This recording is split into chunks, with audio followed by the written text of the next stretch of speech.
Hello viewers, welcome to my channel. तो last video में हमने देखा था डाटा टाइप्स एंड ऑपरेटर्स के बारे में। इस वीडियो में हम लोग देखने वाले हैं conditional statements and switch cases के बारे में। तो without wasting any time start करते हैं। कंडीशनल स्टेटमेंट होता क्या है? कंडीशनल स्टेटमेंट होता है कि एक कोड को डिसीजन मेकिंग पावर देना। फॉर एग्जांपल, ये फॉलोइंग कोड ट्रू है या फॉल्स है, ये कोड के पर्टिकुलर स्टेटमेंट लिखते हैं, कंडीशन लिखते हैं, तो उससे हमारे कोड को ये पावर मिलता है कि उसको चेक कर सके कि ये ट्रू है या फॉल्स है। तो कंडीशनल स्टेटमेंट हमारे पास होते हैं तीन टाइप्स के: if else, else if, nested if else. तो इसको वीएस कोड से समझते हैं। तो हम लोग वीएस कोड पे आ चुके हैं। हमारा ये फोर्थ लेक्चर है, तो इसको एक नया फाइल बनाते हैं, lecture4.js, क्रिएट फाइल। तो स्टार्ट करते हैं। तो कंडीशनल स्टेटमेंट सबसे पहला स्टेटमेंट है इफ एल्स स्टेटमेंट। तो इफ एल्स स्टेटमेंट को लिखने से पहले उसका सिंटैक्स लिखते हैं। हमारा सबसे पहले रन इस फॉर एग्जांपल आपको 18 प्लस वाले ही वोट कर सकते हैं, उसका एक प्रोग्राम लिख के देखते हैं और उसमें कंडीशनल स्टेटमेंट का यूज़ करके देखते हैं। तो स्टार्ट करते हैं। लेट कॉन्स्ट ही ले लेते हैं, कॉन्स्ट एज इक्वल टू 15। अब यूज़ करते हैं if age is greater than equal to 18, console dot log eligible for vote। वैसे ही else स्टेटमेंट इसका लिखते हैं, else console dot log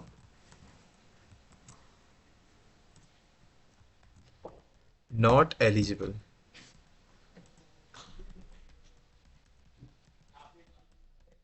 तो इससे हम सबसे पहले समझते हैं इफ एल्स का सिंटैक्स क्या होता है। इफ हमारे अंदर इफ के अंदर एक कंडीशन है जो कि है एज ग्रेटर देन 18। इसको कंडीशन हुआ, इफ के अंदर एक ब्रैकेट डाल के, पैरेंथेसिस डाल के, जो हमारा ये पार्ट है एज इज ग्रेटर देन और लेस देन 18, तो ये हमारा एक कंडीशन हो गया। उसी के बाद एक और स्टेटमेंट है जो कि है एल्स। एल्स के अंदर एक हमारा कंडीशन है जो कि हिडन है।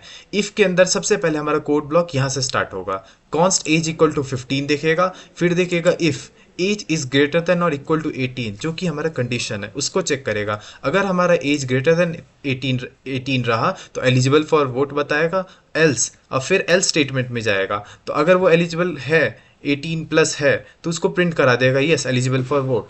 अदरवाइज वो प्रिंट कराएगा नॉट एलिजिबल फॉर वोट। इसको रन करा के देखते हैं। Node lecture4.js not eligible for vote, क्योंकि एज तो हमारा 15 था यहाँ पे। वहीं पे अगर हम यहाँ पे 25 करके देखें, एलिजिबल फॉर वोट, क्योंकि हमारा सबसे पहला स्टेटमेंट रन करेगा age is greater than equal to 18। सबसे पहले चेक करेगा, अगर बड़ा है तो प्रिंट करेगा एलिजिबल फॉर वोट, नहीं है तो नहीं प्रिंट करेगा। तो हम यहाँ पे हमारा इफ एल्स का स्टेटमेंट बेसिक केस क्लियर हो चुका है। तो अब हम देखते हैं एल्स नेक्स्ट पार्ट है हमारा एल्स इफ स्टेटमेंट का। एल्स इफ स्टेटमेंट बेसिकली क्यों यूज़ करते हैं? अब देखिए, यहाँ पे आपको सिर्फ दो ही केस थे। अगर 18 से बड़ा है तो प्रिंट करना है एलिजिबल फॉर वोट, नहीं है बड़ा तो नहीं करना है, नॉट एलिजिबल फॉर वोट। अगर हम इसमें एल्स इफ कोई एक कंडीशन और ऐड करना चाहें, को हम लोग कमेंट आउट करते हैं।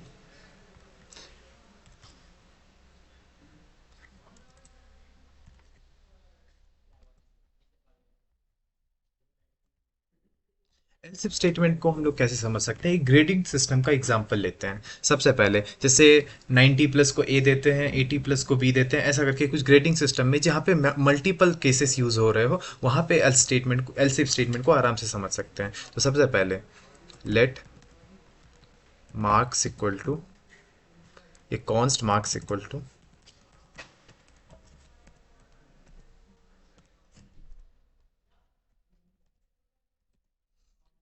If marks is greater than 90, console dot log grade a, इसको स्ट्रिंग में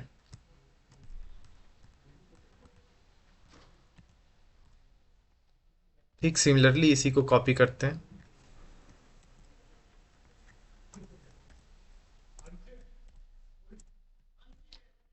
यहाँ मल्टीपल केसेस बन रहे हैं तो इसीलिए हम यहाँ पे एल्स इफ का यूज करेंगे। सेम यहाँ पे एल्स इफ, एल्स इफ, और यहाँ पे एक हम केस बनाएंगे लास्ट में एल्स का, जिसमें है console dot log not good.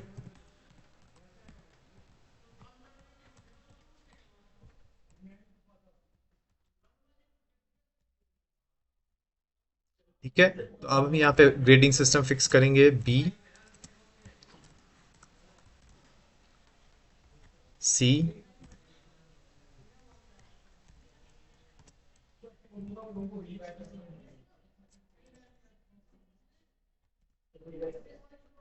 ठीक है, तो मार्क्स ग्रेटर देन 90 पे ए था, 80 पे बी, 70 पे सी, 60 पे डी। ठीक है, और एल्स कंडीशन जो हमारा इससे भी कम हो जाएगा उसको बाकी जो जितने भी हैं, अगर इनवैलिड नंबर अगर उसमें आ गया कुछ भी, या फिर कोई कुछ भी मतलब 60 समथिंग 6s रख दिया या कुछ भी रख दिया तो नॉट गुड रख देंगे एल्स केस के लिए। तो ठीक है, यहाँ पे हमारा एल्स स्टेटमेंट का क्यों यूज़ किया है, यहाँ पे बार बार एल्स लगाना कंडीशन सही नहीं हो सकता था, या बार बार इफ लगाते वो भी ठीक नहीं था। इसीलिए जहाँ पे भी मल्टीपल केसेस बन रहे हो वहाँ पे एल्स इफ का यूज़ किया जाता है। तो यहाँ पे हम लोग इसीलिए एल्स इफ का यूज़ कर रहे हैं। तो फिर देखते हैं यहाँ पे क्या आता है। ग्रेड बी, क्योंकि ये हमारा ग्रेटर देन 80 है, तो ग्रेटर देन 80 के लिए हमारा 90, ग्रेटर देन 80 के लिए हमारा ग्रेड बी है, तो इसीलिए ग्रेड बी। अगर हम यहाँ पे ग्रेटर देन मार्क्स 100 कर दें तो ये हमारा आने वाला है ग्रेड ए, क्योंकि ये तो हमारा मार्क्स जो सबसे पहले 100 है, मार्क्स इक्वल टू 100, वो सबसे पहले इफ कंडीशन को रीड करेगा। इफ में हमारा है मार्क्स ग्रेटर देन 90, तो अगर मार्क्स 100 हमारा 90 से बड़ा है तो सबसे पहले ये प्रिंट कर देगा ग्रेड ए। उसके बाद ये फिर आगे नहीं बढ़ेगा, फिर वहीं पे वहीं ख़त्म हो जाएगा। अगर हम यहाँ पे, ठीक है, तो ये हमारा एल्स इफ स्टेटमेंट क्लियर हो चुका है। तो अब आगे बढ़ते हैं इसको। अब हम लोग देखते हैं नेक्स्ट कौन सा स्टेटमेंट है। नेक्स्ट है नेस्टेड इफ एल्स स्टेटमेंट। ठीक है, नेस्टेड इफ एल्स स्टेटमेंट क्यों यूज़ करते हैं, सबसे पहले इसको कमेंट आउट करते हैं।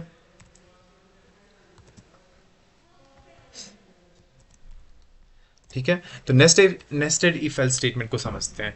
तो उसको समझने के लिए हम लोग पहले वाले प्रोग्राम का एग्जांपल लेते हैं।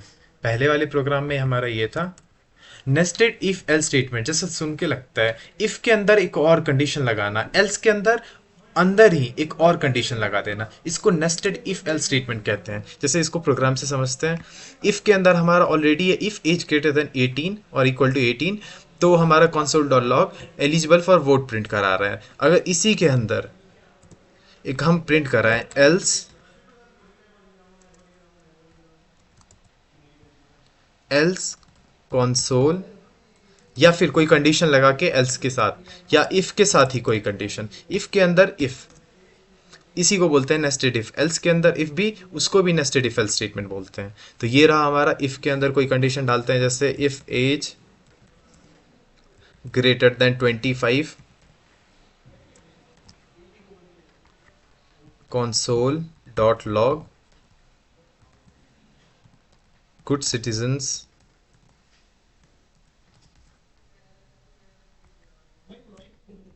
ठीक है, तो इसको प्रिंट कराते हैं। अब हमारा एज ग्रेटर देन 26 का एज इक्वल टू 26 कर देते हैं, फिर देखते हैं एलिजिबल फॉर वोट। देखिए अब इसका प्रोग्राम फ्लो कैसे होगा। सबसे पहले एज हमारे इक्वल टू 26 है, वो आगे जाएगा मूव करेगा नेक्स्ट स्टेटमेंट में, इफ एज ग्रेटर देन और इक्वल टू 18, यस 26 हमारा 18 से 12 है, तो वो सबसे पहले प्रिंट करेगा एलिजिबल फॉर वोट। फिर उसके अंदर मूव करेगा, ये इफ स्टेटमेंट जो है, ये वाला इफ स्टेटमेंट, ये इफ के अंदर है, तो वो कितना है, इफ एज ग्रेटर देन 25 जो कि 26 है, 26 इज ग्रेटर देन 25, तो ये प्रिंट करेगा console dot log good citizens, जो कि यहाँ पे प्रिंट कर रहा है। अब एल्स के अंदर कोई एक स्टेटमेंट डाल के देखते हैं। एल्स के अंदर मान लीजिए इफ डाल दिए, इफ एज ग्रेटर देन 26, या if age greater than 45, if age greater than 45 या 45 नहीं, यहाँ पे देंगे सॉरी 5, क्योंकि ऑलरेडी यहाँ पे एज ग्रेटर देन 18 वाले को ट्रीट कर रहा है, तो उसके नीचे वाले को कैसे करेंगे वो देखना है ना। तो इफ एज ग्रेटर देन 5, तो इनको बोलेंगे console डॉट लॉग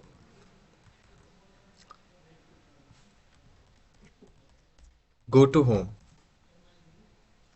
ओके, अब इसको प्रिंट कराते हैं और यहाँ पे एज दे देते हैं 10।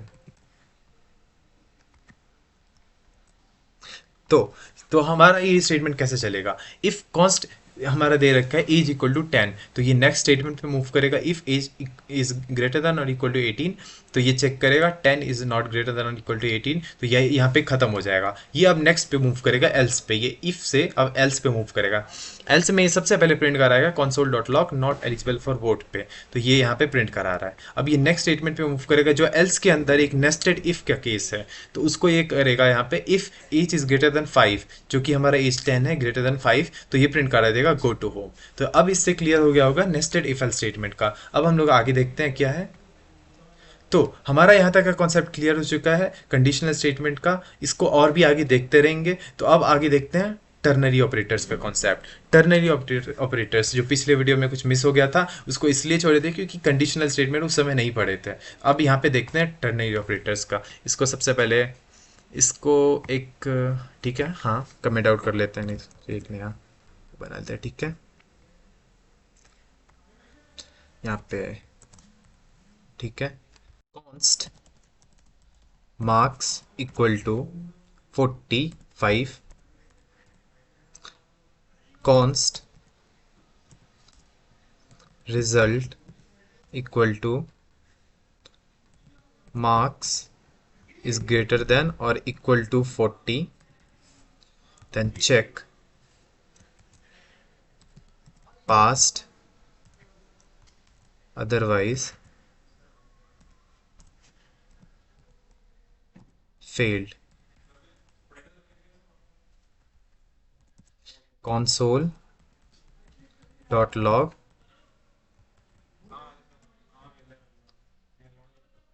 result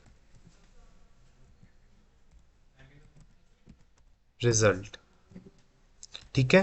तो अब हम इसको प्रिंट कराते हैं रिजल्ट पास्ट, क्योंकि देखिए सबसे पहले मार्क्स को हम लोग कॉन्स्ट में रखें, फिर उसके बाद रिजल्ट, ये const result equal two marks, marks greater than और इक्वल टू 40 एक कंडीशन है जो कि चेक कर रहा है क्वेश्चन मार्क देके। फिर ये एक्सप्रेशन 1 है, अगर ग्रेटर देन और इक्वल टू 40 है तो वो पास्ट है, अगर नहीं है तो वो फेल्ड है। जैसे यहाँ पे 35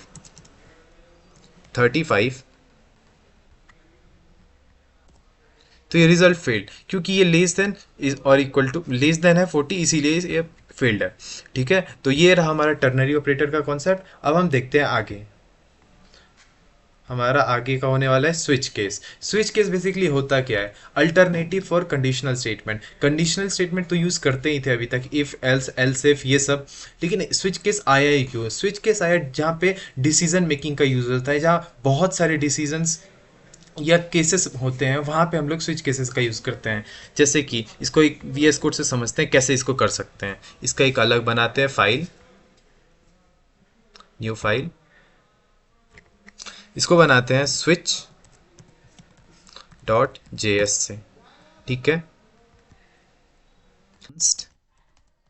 ग्रेड इक्वल टू A, अब यहाँ से हम स्विच लिखेंगे, स्विच केसेस यहाँ से स्टार्ट करेंगे। स्विच के अंदर हमारा क्या ऑपरेट कर रहे हैं, ग्रेड को, तो इसीलिए ग्रेड। अब यहाँ से हम केसेस लिखना शुरू करेंगे। केस, सबसे पहला हमारा केस आता है ए, ये ए जो है हमारा ग्रेड है, तो अब इसको प्रिंट कराएंगे हम console डॉट लॉग, तो ये ग्रेड है, तो ये वेरी गुड, वेरी गुड, ठीक है। अब यहाँ पे एक ब्रेक स्टेटमेंट यूज करना जरूरी है, अब वो बताऊंगा कि क्यों यूज करना जरूरी है। पहले इसको कॉपी करते हैं, और भी बहुत सारे केसेस बनाने हैं इसीलिए।